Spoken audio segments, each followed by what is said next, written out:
car picked up on the third ring. "It's Jay, not Ray." "Wait, slow down." I took a deep breath. Carrie looked at the church membership bulletin from '07. She recognized Jason Fisher as the guy from 10 years ago when she... Okay. And he's a T-ball ref, umpire, whatever you call them.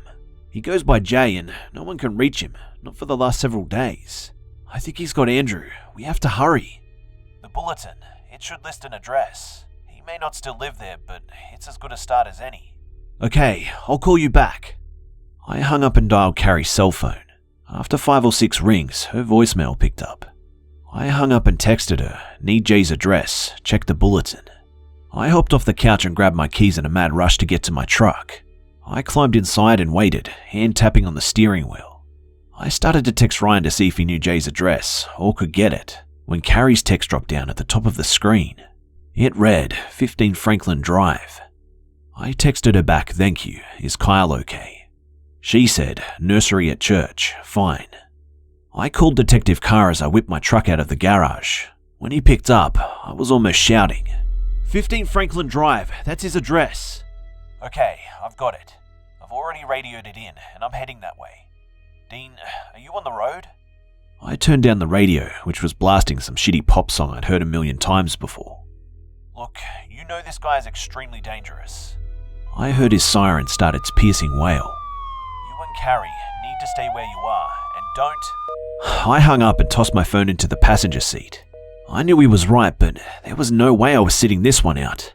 Carrie and I had gotten Andrew into this mess, and I had a sinking feeling he'd need at least one of us to get him out. I called Carrie twice more on the way. "This is Carrie, leave a message." The second time, I did. "Carrie, where are you? Are you okay? Please, call me back." Franklin Drive was only about 10 minutes away from our house, per my GPS, but I made it in about 8.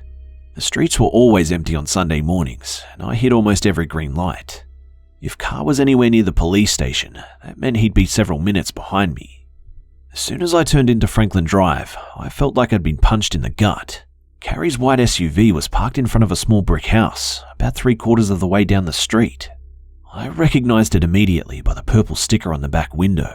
It was from Kyle's school. In that moment, for some weird reason, the only thing I could think was, at least I told her I loved her. And that's a brutal thing to have to think about someone you love. I pulled in behind her and jumped out of the truck. I thought I could hear sirens blaring in the distance, but I couldn't wait. Carrie was inside somewhere.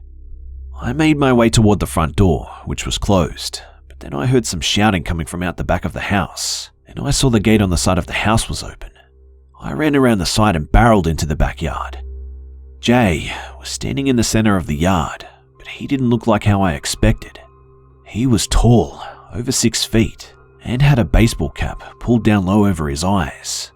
The beginning of a wispy beard was showing on his jaw and neck, and the hint of a belly protruded through the bottom of his one size too small t-shirt. He stood as if his legs could barely hold him up anymore, like a prized fighter after a losing bout. Andrew stood next to him, atop a box which sat on a tall kitchen stool. Duct tape was wrapped around both of his eyes and mouth. He was standing perfectly still, hands at his sides, as Jay screamed at Carrie to stay back. There was a noose around Andrew's neck, tied to the branch of a sycamore tree which hung many feet above his head. Carrie was standing in front of me and to the left, still in her dress from church. It billowed in the breeze around her thin frame. When Jay saw me, he narrowed his eyes. "I wondered when you'd show up, Dino. Such a rude one you are. Didn't your mother tell you that wasn't nice?" Carrie glanced back at me, but kept her body turned toward the thread in front of her. She mouthed, "I'm sorry," before swinging her head back around. "Just let him go, Jay." I held my empty hands up. "I'm sorry for being rude. No one needs to get hurt." "No one needs to get hurt? It's too late for that, bucko." "What do you want?" "You, Carrie. It was always you." "Why the note to the paper then? Surely there was a better way to have me. Instead, you ruined me, and you outed yourself." "Because you lied to me, and I didn't want to lie anymore. If I'd come looking for you, you never would have had to tell Dean about our little affair. So I pushed you, and then you had a choice. Tell Dean about our little secret so he could put the pieces together, or keep it from him and let little Andrew die. Since you're here, I guess it means you came clean. And what a wonderful little moment that must have been. Now, everyone will know, and no one will want you, not even your husband. He turned away from her. How's that wonderful marriage now? Do you like my sloppy seconds? Okay. You won, Jay. You won. What do you want to hurt Andrew for? I don't want to hurt Andrew. He rubbed a shaking hand through his hair. All this time, I've been good all this time. When you're good, you're supposed to get a treat. He looked back at Carrie. You told me you didn't want to have kids. You said that. And then I heard them call Kyle's name at his t-ball game. And I saw you in the stands. And I just... He swayed a bit. When his hip bumped the stool, it almost went toppling over. Andrew reached out his arms, balancing himself, and the stool righted, but not before something fell from the back of the box, behind Andrew's feet, onto the ground. Jay leaned down and picked it up. It was a large kitchen knife. You just what, Jay? I needed to keep him talking. I heard the sirens for a moment, but they'd stopped. The police were definitely outside. Carrie was supposed to be mine, and so was Kyle. How can we fix it, Jay? She took a step forward. Carrie, Jay, how can we fix it? We can trade. Okay, fine. Trade what? Your life, Carrie. I took a step forward, but stopped when Jay pressed the knife against Andrew's side and shook his head. Then, he pointed the knife at Carrie. Your life for Andrew's. That's the deal. That's what all of this has come to. If I can't have you, no one can.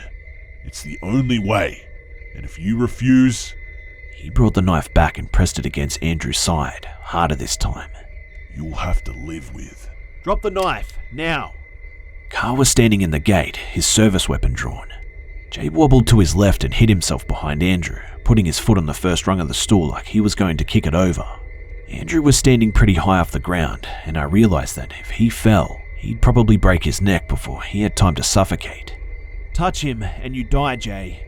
Listen to me. Put the weapon down. There were two other officers beside him now, both with their weapons drawn. No, wait.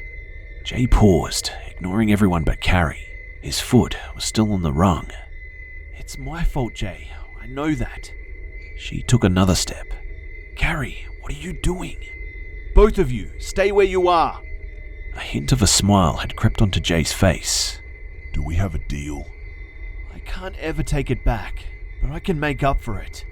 Carrie, it's not your fault. I know he drugged you. Do we? I love you, Dean. Carrie! Do we have a deal? When Carrie said deal and charged at Jay, the entire world seemed to screech to a halt. It felt like she was running in slow motion, her tight blonde ponytail floating behind her as if gravity had no dominion over it. I ran then, too, but I was several steps behind her. And I was too late. Carrie, barely 120 pounds, who believed she'd made a terrible mistake and was now going to right it, and Jay Fisher, the 200-plus pound T-ball ref, who had killed before and thought he owned the life of the one who'd gotten away, collided with a force that, I swear, was more than the sum of its parts. 10 years of shame and guilt and vengeance exploded underneath that sycamore tree, and as their bodies twisted and fell to the ground, a wayward arm knocked Andrew from his stool. In that moment, which is now frozen in my mind, I had a choice. Grab Andrew before he fell, or dive onto the pile and save Carrie. I don't remember making a conscious decision. All I know is the next moment, I was holding Andrew. The rope tightened around his neck, just enough to make him cough, but not to cut off his airway, as I screamed for Carr to help Carrie. Then I heard two shots, one right after the other. When I looked down, I saw blood. So much blood. I wondered if Carr had missed and hit Carrie, but when Jay rolled onto his back, I could see both bullet holes, one in his chest and one in his stomach. So why was there blood on Carrie? Once I freed Andrew, I knelt down beside Detective Carr. He was applying pressure to a wound in Carrie's abdomen where a red stain was spreading. When I heard her cry, it was the greatest sound that I'd ever heard. She was alive. Yesterday, my entire world almost ended. Today, things seem a little brighter, but we still have a ways to go. I'm sitting in Carrie's hospital room with my laptop, watching her sleep. The knife pierced her large intestine but missed all the other major organs. So far, there are no signs of infection, and the doctors believe with rest and time, she'll make a full recovery. I've replayed that moment right before Andrew fell in my brain 100 times. Maybe 1,000. My heart tells me if I'd chosen Carrie, maybe she wouldn't have gotten stabbed. My brain tells me Andrew would have died if I had. I'm not sure I'll ever be able to reconcile that choice, but one thing's for certain. Now I know how Carrie felt all those years. It's tough to look deeply within yourself, admit your sins or mistakes, and seek redemption for them. I think that's exactly what Carrie did yesterday beneath that sycamore tree. She made up for the past, and I'm proud of her. Andrew was returned to his father's care completely unharmed. From what I've heard through Ryan, Andrew's dad doesn't believe any trauma, sexual or otherwise, occurred. This should mean that Andrew will be just fine, too, and that's going to make Carrie very happy when she wakes up. Once their T-ball season gets started again, oh yes, the dads are already trying to get it going. I need to remember to sit down with his dad and explain what Jay's note about Andrew meant. I hope he'll understand. Detective Carr visited the hospital earlier this morning. Jay Fisher is dead, of course, and the prevailing sentiment in the community is shock and disbelief. Apparently, Jay hid his true nature pretty well. He used to be trim and clean cut, but word was he'd let himself go over the last couple of years. Oh, and he never was an accountant. He'd applied to be an accountant at the only tax firm here in town, but got rejected. He didn't turn out to be a mall Santa or Easter Bunny either, so Carr got that part wrong. But they did find wigs and face paint in his home at 15 Franklin. He definitely had a thing for being a clown. And they found some other strange stuff too. Other poems, just like the ones written to us, except about other people. Some written on paper, some in the white space of magazine pages, and some even on the walls. Carr's checking into the ones that contain first names and other identifying information, but I doubt I'll be privy to what he finds out. If I do, I'll let you know. We talked about 3 Orange Circle too. Turns out, there was a body buried down there, in a shallow grave about 2 feet deep. Only problem was, it wasn't Susan Carrington. Carr chuckled after he broke the news and he saw my face, but I knew it wasn't mirth behind his smile. It was bewilderment. In a town like ours, you rarely come across monsters like this. For some reason, they gravitate to more highly populated areas. I guess so that they can blend in with the crowd or something. I asked him how he knew it wasn't her. Turns out, Susie had fractured her left arm pretty badly cheerleading in junior high. Her dad, who Carr said he'd called, although he hated to, asking for any features he could use to identify her, thought it was her ulnar. I didn't see those records though, Carr told me.